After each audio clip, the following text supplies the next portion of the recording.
Krishna, Hare Krishna, Krishna Krishna, Hare Hare, Hare Rama, Hare Rama, Rama Rama, Hare Hare.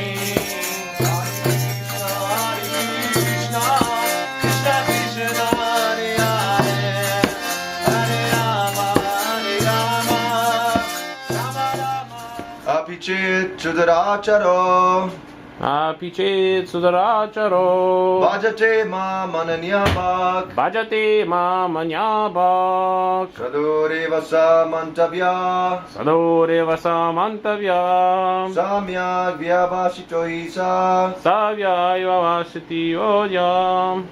Api, Happy in spite of, in spite of Chet, chat.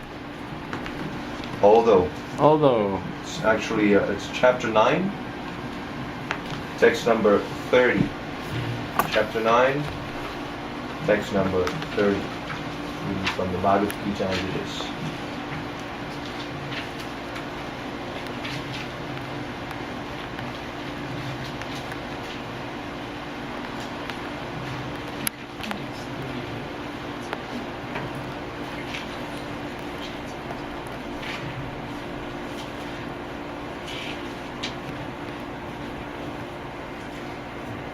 Alright, so we went through the first two words in the word by word explanation. Now we're going to start with the third one. Sudurachara, please repeat. One committing the most abominable actions. One committing the most abominable actions. Bhajate, Bhajate, engage in devotional service. engage in devotional service. Mam, Mom, unto me. unto me.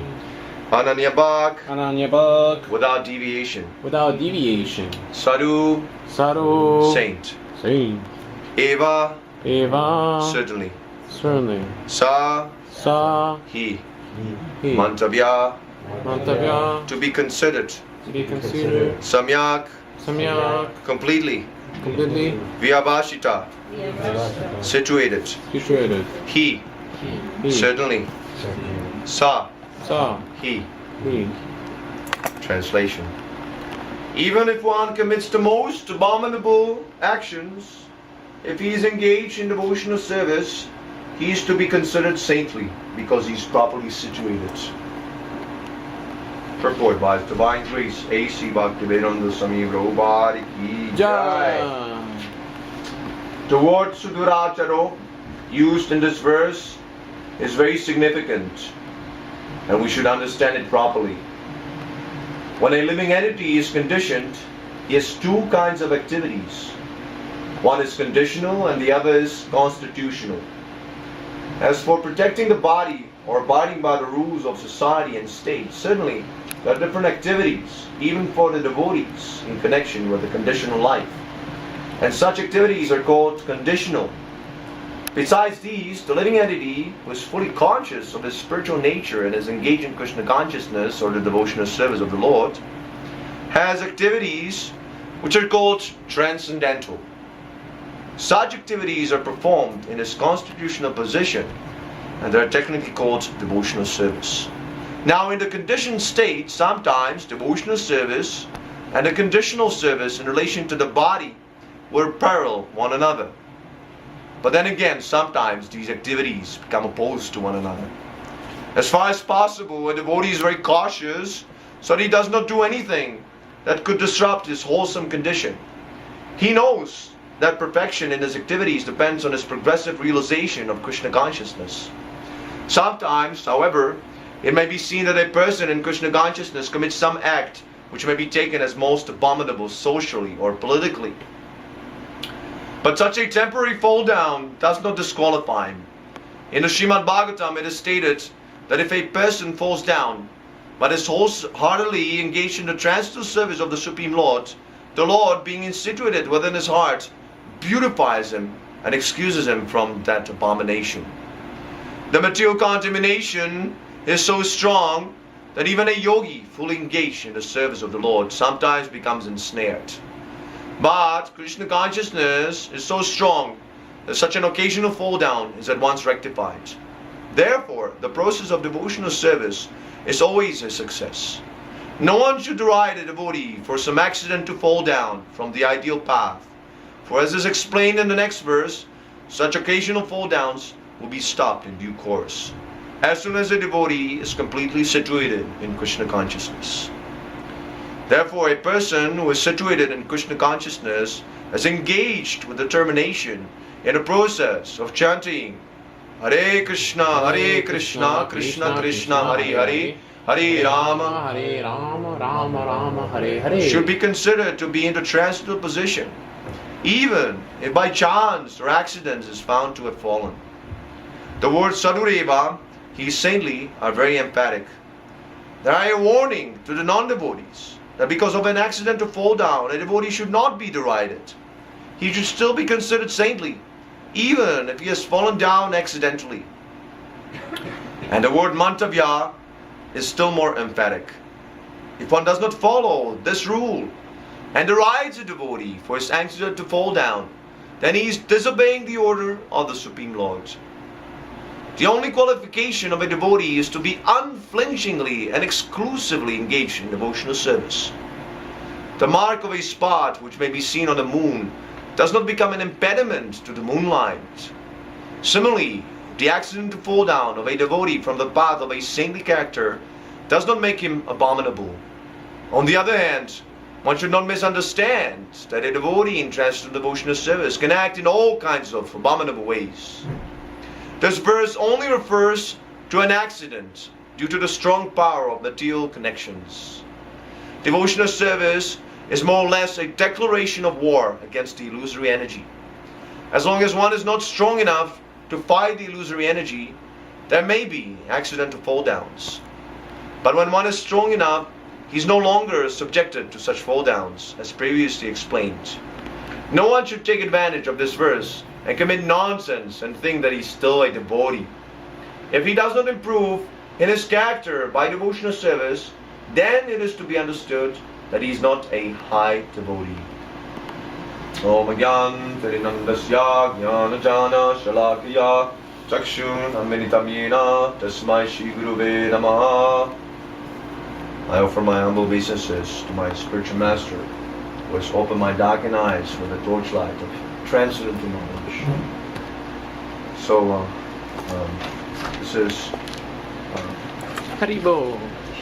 a shloka from the Srimad Bhagavad Gita. This is the science of Krishna consciousness. The Bhagavad Gita has been spoken by Krishna himself 5,000 years ago on the battlefield of Kurukshetra. And it is the most authoritative theistic science. Why? Because it is spoken by Krishna directly. There are many scriptures on God realization. But Bhagavad Gita is unique because whereas in the others there are words spoken about Krishna, Bhagavad Gita is directly spoken by Krishna himself. So this is the uniqueness of the Bhagavad Gita. In spiritual life, in devotional service, first of all, what is spiritual life? It has become a cheap line these days. Anyone is preaching all kinds of mental concoctions, some nonsense, so-called spirituality. There is no standards. People are committing most horrendous activities under the disguise of religion, spirituality, yoga, and so on and so on. So we have to define this Krishna consciousness movement is a science. It is a science of God consciousness, and it gives a very clear definition of what is spiritual life. First of all, we have to understand that we're not these bodies.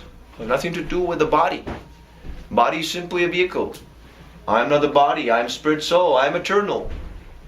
I am eternal. When the body is dead, my existence continues. Right now I'm engaged in so many activities which are connected to the body. But if I understand I am not this body, then the real question is, what is my real activity? So that real activity is devotional service to Krishna, the Supreme Lord. We're trying to serve so many people, so many things, so many causes. But we become frustrated because that service it doesn't go anywhere. We can only serve the body of others. We can never serve the soul. See? So that service it's a waste of time. Real spiritual life is devotional service. What is a devotional service? Shravanam, Kirtanam, Vishnu, Smaranam, Archanam, Padasevanam, and so on, so on. Prahlad Maharaj, he defines Shravanam, hearing, just like you hear the Maha Mantra. You come and you hear. You sit down and you hear. You hear a class, you hear the chanting. This is very nice. It's very easy to perform. We want to hear about Krishna. We don't want to be blind followers, just worshipping God in whimsical way, nonsensical way, in a vague conception of God. God is a light, God is the energy, God is this, God is that. That is very vague. That will not make us love God. If you want to love God, if you want to love Krishna, then you have to know about His name, His form, His pastimes, His activities, His paraphernalia, His associates, His pastimes, everything. Everything we have to know about God in order to fall in love with God. Fall in love with God. Yeah, that is real spiritual life. Not using God as my servant. Oh God, give me this, give me that. See, our Ramachandra Prabhu, he was given a class the other day. Very nicely he said that devotee, this is like a perverted reflection. When people are asking God for some material benefits, this is a perverted reflection of the original prayer. What is the original prayer? Please, God, give me suffering. Give me pain. Give me all kinds of calamities. Queen Kunti is praying. This is very bewildering. What are you saying? What? Praying for suffering? What kind of spirituality is this? But yes, that is required. Why? Because only in suffering I start to question this reality, this material reality. The material reality is illusion. I am not this body. I have nothing to do with my bodily connection, with my family, my society, with a nation. There's so many things related to the body. Everything is working on the body. You go to the university, all the subject matters that are taught related to the body. Economics. What is economics? How to make money. To purchase things for the satisfaction of the body. Even the psychology. I'm mentally disturbed. I need psychologists. Why? Because I cannot enjoy my senses properly. I want a girlfriend. I cannot get. I want a boyfriend. I cannot get. So I'm disturbed in the mind. Again, it's all tinged by this bodily conception of life. You see? So this is illusion. This is not my real self. I'm not man, woman, ugly, beautiful, tall, small, black, white. All these bodily designations. All these things, they create conflicts. They create barriers. They create obstacles. They create fights and wars. So this Krishna consciousness movement, very nicely brought to us by Srila Prabhupada, His Divine Grace, A.C. Bhaktivedanta Swami Prabhupada.